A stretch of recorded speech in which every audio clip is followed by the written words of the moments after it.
માફિયાઓ ગુજરાતમાં દારૂ લાવવા અવનવી રીત અપનાવે છે અને ગુજરાતમાં છુપી રીતે દારૂનું વેચાણ કરે છે। સુરતના ભેસ્તાનમાં એન્જિન ઓઇલના ડબ્બામાં દારૂ છુપાવ્યો હોવાનું જાણવા મળ્યું। શ્રીજી ટ્રેડર્સ દુકાનમાં પોલીસે બાતમીના આધારે દરોડા પાડ્યા, જ્યાં તપાસ કરવામાં આવી। દારૂ માફિયાઓ ઓઇલના ડબ્બામાં લેબલ લગાવી પોલીસને છેતરવાનો પ્રયાસ કરતા। 30 બોક્સમાંથી 480 લીટર ભારતીય બનાવટનો વિદેશી દારૂ મળી આવ્યો છે। દુકાનના માલિક શૈલેન્દ્ર કુમારની અટકાયત કરાઈ છે। દારૂ મોકલનાર વોન્ટેડ છે, જ્યારે બોલેરો પિકઅપમાં દારૂ લાવનાર રામકુમાર ઉપાધ્યાય પણ ઝડપાયો છે। પોલીસે 2 મોબાઈલ ફોન સહિત રૂપિયા 9.84 લાખનો મુદ્દામાલ કબજે કરી આગળની તપાસ હાથ ધરી છે। મળી અને કુલ 9,84,000નો મુદ્દામાલ તપાસ અર્થે કબજે કરવામાં આવેલો હતો।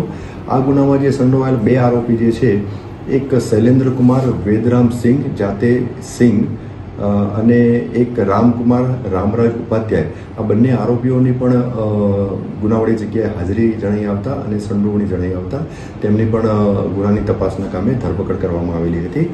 ગાંધીના ગુજરાતમાં દારૂ પર ભલે પ્રતિબંધ હોય, પણ બુટલેગરો તહેવાર આવતાની સાથે દારૂની માંગ હોય છે અને આ માંગ પૂરી કરવા માટે અલગ અલગ પદ્ધતિએ દારૂ લાવતા હોય છે। ત્યારે આવી જ એક દારૂ લાવવાની ટ્રીકનો સુરતની ભેસ્તાન પોલીસે ભાંડાફોડ કર્યો છે। દૃશ્યમાં દેખાય છે કે તમામ બોક્સ ઉપર મૂકવામાં આવ્યા છે। ગાડીના એન્જિનને ઠંડુ કરવા માટે આવતું કુલંગ ઓઇલ જે આવે છે ગ્રીન કલરનો, એ તમામ ડબ્બા છે। પોલીસે સૌપ્રથમ જ્યારે આ ગોડાઉન પકડ્યું હતું ત્યારે પોલીસ પહેલાં જઈને ચોંકી ઉઠી હતી, કારણ કે તમામ ડબ્બા કુલન ઓઇલના હતા। પણ જ્યારે ડબ્બા ખોલી ચેક કરવામાં આવ્યા ત્યારે તેમાંથી દારૂ મળી આવ્યો હતો। ખાસ કરીને દારૂની જ્યારે માંગ થતી હોય છે ત્યારે અલગ અલગ વ્યક્તિ અલગ અલગ બ્રાન્ડના શોખીન હોય છે, ત્યારે તમામ એક સરખા દેખાતા દારૂને ઓળખવા માટે એક અલગ અલગ બ્રાન્ડ બનાવવામાં આવેલી બોક્સ ઉપર કોડવર્ક લખવામાં આવેલો C1 એટલે કે રોયલ ચેલેન્જનો દારૂ આ બોક્સમાં છે। C2 કોડ આપવામાં આવેલો, જેમાં બ્લેન્ડર પ્રાઇડ નામનો દારૂ છે, જ્યારે C4માં સિગ્નેચર,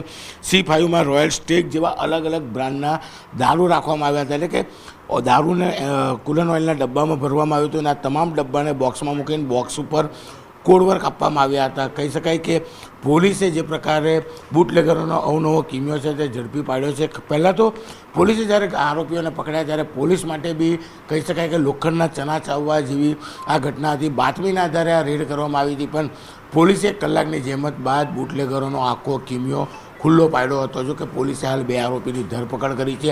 મુખ્ય આરોપી પોલીસ પકડથી દૂર છે, પણ કહી શકાય કે આ વ્યક્તિઓ કેટલા સમયથી અને ક્યાંથી દારૂ લાવતા હતા તેને લઈને ગુનો દાખલ કરી તપાસ શરૂ કરી છે। કેમેરામેન જીગર ગૂગલ સાથે કીર્તેશ પટેલ, ન્યૂઝ 18 ગુજરાતી, સુરત। સરકારી શાળામાં દારૂની મહેફિલનો વિડીયો વાયરલ થયો છે। નવસારીની આસણા ગામની શાળાનો વિડીયો હોવાનું જાણકારી છે। વિડીયો બનાવનાર યુવકને ઘર સુધી પહોંચી ધમકીઓ જાનથી મારી નાખવાની આપવામાં આવી રહી છે, તેવા પણ ગંભીર આક્ષેપ કર્યા છે। ગામના સરપંચની ટેલિફોનિક જાણ થતાં સંબંધીઓને ચેતવણી, સ્થાનિક પોલીસ મથકે ફરિયાદ નોંધાઈ છે। પોલીસે આરોપીઓ વિરુદ્ધ તપાસ શરૂ કરી છે। મારા ઘરે 40-50 જણાનું ટોળું ધસી આવ્યું હતું અને મારા જોડે સવાલ જવાબ કરવા લાગ્યા કે તમે અમારું નામ પોલીસ માટે કેમ આપ્યું, સરપંચને કેમ તમે વિડીયો મોકલાવ્યો, તેવા મારા જોડે સવાલ જવાબ કરવા લાગ્યા। કયા કારણ છે? 9/8/2025 ના રોજ મારા ઘરના બાજુમાં આવેલી એક સરકારી સ્કૂલમાં 4 વ્યક્તિઓ બેસીને દારૂ પીતા હતા, દારૂની પાર્ટી કરતા હતા, જેનો વિડીયો બનાવી મેં મારા સરપંચ સાહેબને, અમારા ગામના સરપંચ સાહેબને મેં ટેલિફોનિક અને વોટ્સઅપ પર આ વિડીયો મોકલાઈને જાણ કરી હતી કે સરકારી સ્કૂલમાં આવું થઈ રહેલું છે અને તમે અત્યારે સરપંચના હોદ્દા પર બેઠા છો તો તમે એમના વિરુદ્ધ કોઈ કાર્યવાહી કરો।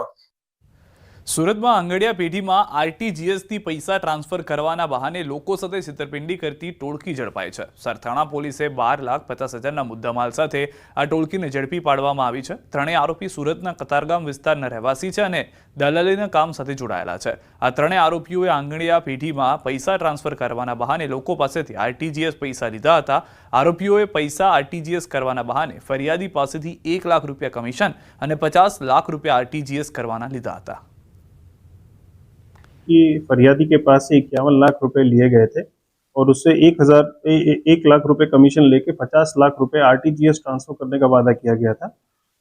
इसमें जो आरोपी है वो चाय पिलाने के बहाने उनको बाहर लेके गया और वहां से आरोपी और वो जो उनके साथ वाले जो भी थे वो सब फरार हो गए पैसा लेके।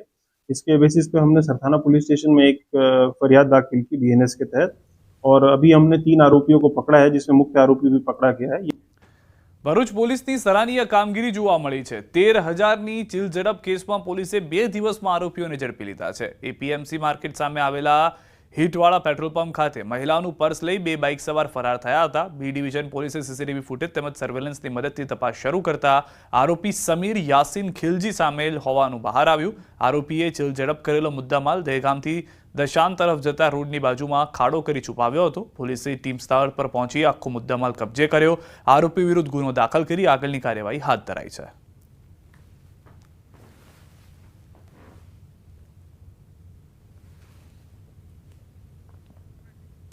તો દ્રશ્યોમાં પણ આપ જોઈ રહ્યા છો 13,000ની જે ચીલ ઝડપથી હતી મહિલા ઊભા હતા, અચાનક આવે છે અને જે પર્સ છે તે ખેંચીને લઈ જવામાં આવે છે. સીસીટીવીની અંદર સમગ્ર ઘટના કેદ થયા બાદ પોલીસે સીસીટીવીની મદદથી જ આરોપીઓને પકડવા માટે તપાસ શરૂ કરી. 48 કલાકની અંદર આરોપીઓને પકડી લેવામાં આવ્યા છે.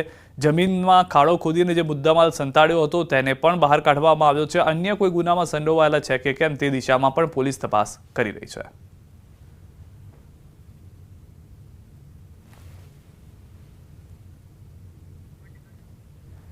તો હાલના દ્રશ્યો સ્પષ્ટ કરી રહ્યું છે કે કઈ રીતે પોલીસને જે છે તે સફળતા મળી છે. હાલમાં સમગ્ર ઘટના ભરૂચની અંદરની હોવાની જાણકારી મળી રહી છે. સૌથી વધારે મહત્વની વાત જે પોલીસની પ્રતિક્રિયા આવી છે, ચીલ ઝડપ થવાની ફરિયાદ બી ડિવિઝન પોલીસ સ્ટેશને આવતા બી ડિવિઝન પોલીસ સ્ટેશનના પીઆઈ શ્રી વણઝારાએ તાત્કાલિક ફરિયાદીની ફરિયાદ મુજબ ગુનો રજીસ્ટર કરીને ગુનાની તપાસ આરંભેલી અને હ્યુમન ઇન્ટેલિજન્સ અને ટેકનિકલ સર્વેલન્સની મદદથી તપાસ કરતા આ જે ચોરી કરનાર ઈસમ છે એ 26 વર્ષનો એક યુવક જંબુસર તાલુકાના કોરા ગામનો જેનું નામ સમીર ખિલજી છે એવું તપાસ દરમિયાન જણાઈ આવેલું. તો તાત્કાલિક આરોપીની શોધખોળ કરતા આરોપીને શોધી કાઢેલો. એને પૂછપરછ કરતાં એને ગુનો કરેલું કબૂલાત કરેલી અને એને જે આ ચીલ ઝડપમાં જે ફરિયાદીનો મોબાઈલ અને રોકડ રકમ 13,000ની ચીલ ઝડપ કરેલી હતી એ તમામ મુદ્દામાલ તથા જે ગુનો કરવામાં એણે હોન્ડા સાઇન બાઇકનો ઉપયોગ કરેલો હતો એ તમામ વસ્તુ ગુનાના કામે કબજે કરવામાં આવેલી છે.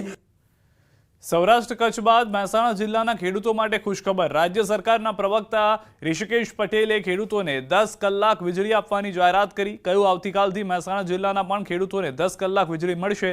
જિલ્લાના 43,000 કૃષિ વીજ જોડાણ ધારકોને મળશે લાભ. સાથે જ 12 લાખ કૃષિ વીજ જોડાણ ધારકોએ 10 કલાક વીજળીનો લાભ મેળવ્યો હોવાની પણ માહિતી આપી.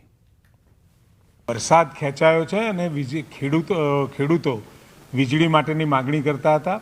એ 8ની જગ્યાએ 10 કલાક સૌરાષ્ટ્રમાંથી માગણી આવી હતી અને એના પછી કચ્છમાંથી પણ આવી હતી.